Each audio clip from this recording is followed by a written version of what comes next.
Previously on Beyond the Gate. Sitting on over 105 acres, the Millbrook Correctional Facility itself is comprised of 10 main buildings concealed by a 23-foot masonry wall and 5 guard towers surrounding the entire complex, soaring up an astounding 33 feet. We find it's almost as difficult to get into a prison as it is to get out of. We do finally find one way to get in. Not being the safest way proves to be the most difficult part. That and much more here on Beyond the Gate.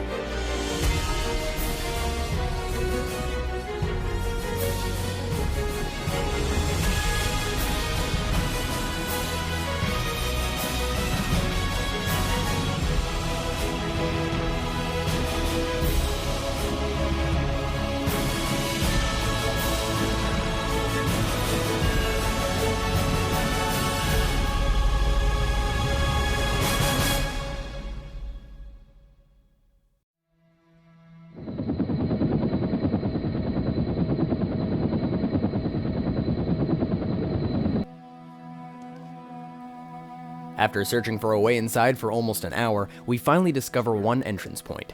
Once on the other side of the prison's massive walls, we make our first stop in the shipping and receiving department. I'm gonna be honest. That's why I kept saying. I don't be surprised if we don't get in. But we are in. Looking around the loading dock, it had appeared that most of it had been cleared out after the closing of the facility in 2003. We do find one of the guard towers that we had tried to kick in from the outside. The upper level of the tower is welded shut, but we were able to get a good look at the controller units on the lower level.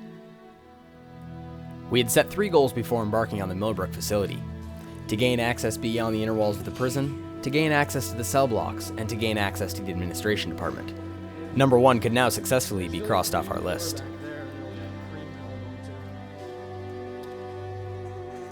After exploring some more, we decide to venture out into the yard to take a closer look at all the structures within the facility.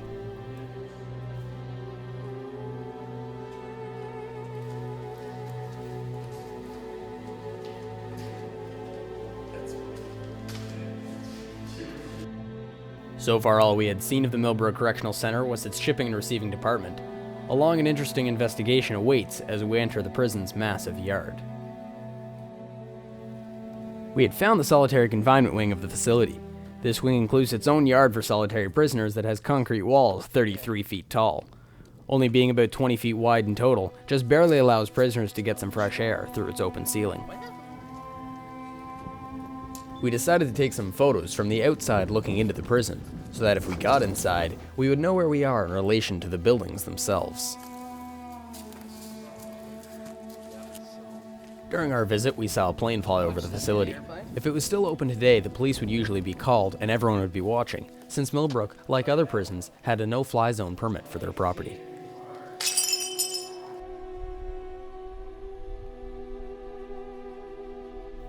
During commission of the Millbrook Correctional Centre, the guard towers themselves were only used during recess when the inmates were in the yard, to make sure the guards stayed safe or to spot trouble before it started. Inmates of the Millbrook Correctional Centre were in charge of making the license plates and inmate clothing for the province of Ontario, as well as assembling barbecues for provincial parks. Low-risk inmates were allowed to be escorted from the prison itself to the local Millbrook community to do small work such as raking, shoveling, and painting poles. We take a look in the auto shop and sewing facilities in an upcoming episode of Beyond the Gate.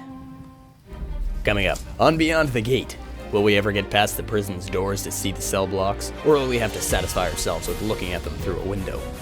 And if we do get in, what will the prison's condition be like? Will it be safe? Will it be accessible? And more important, will we be able to get out? That and much more here on Beyond the Gate.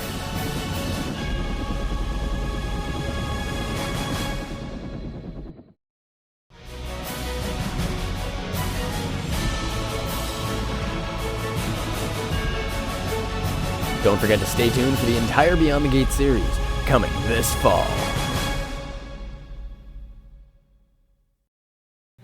Welcome back to Beyond the Gate. Before the break, we were still trying to find a way into where around 350 convicts lived in Ontario's only maximum security prison. The Millbrook Correctional Centre was the home to the provincial worst in Ontario, and we're trying to take an inside look to see what it was like.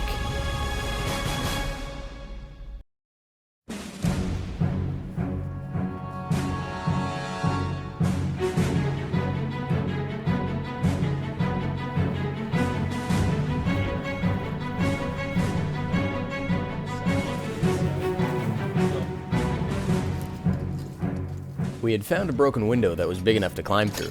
If it in fact led us anywhere, we didn't know, but we decided it was worth a try.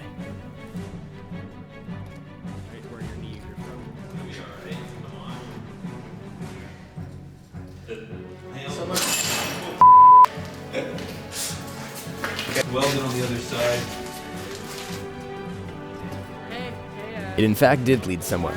Oh, we're in. Yes! Oh, no, we're not.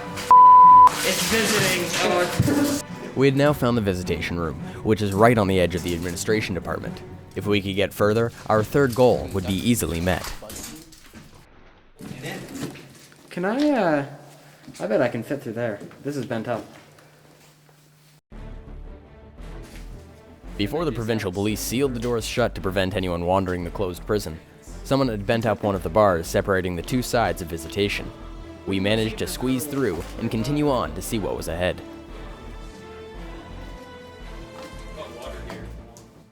I mean, amazing is that we're in.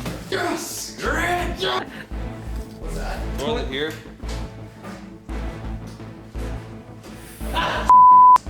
What? Oh, what happened? My head rubbed against this. The freaking foam siding of the We're sealed up here.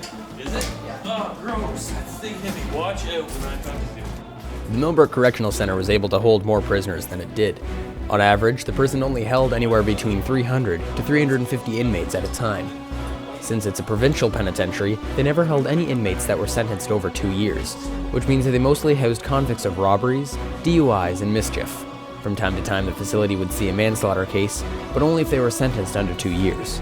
All murder cases usually get more than 2 years, so the Millbrook Correctional Centre never saw any to that degree. Which way did we come from? No, I think it was this way.